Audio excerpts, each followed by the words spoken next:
فرشتوں کو بھی موت آئے گی.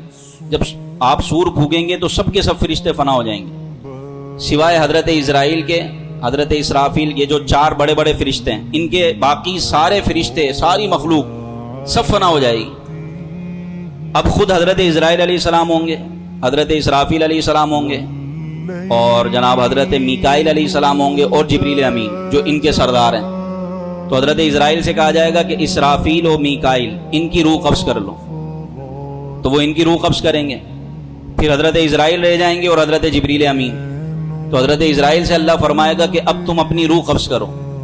وہ اپنی روح قبض کریں گے, وہ بھی فنا ہو جائیں گے, موت ان پر بھی طاری ہوگی. پھر جبریل امین رہیں گے.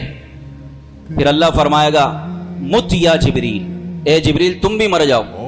تو پھر آپ پر بھی موت طاری ہوگی اور آپ بھی فنا ہو جائیں گے. پھر اللہ فرمائے گا کہاں ہے جبارین, کہاں ہے بادشاہ, آج بتاؤ کس کی سلطنت ہے.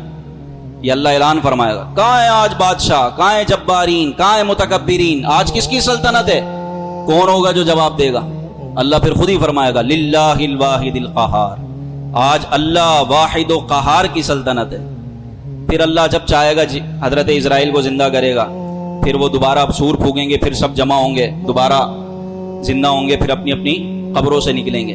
تو یوں اس طرح شیطان کو موت آئے گی اور فرشتوں کو بھی اسی طرح موت آئے گی.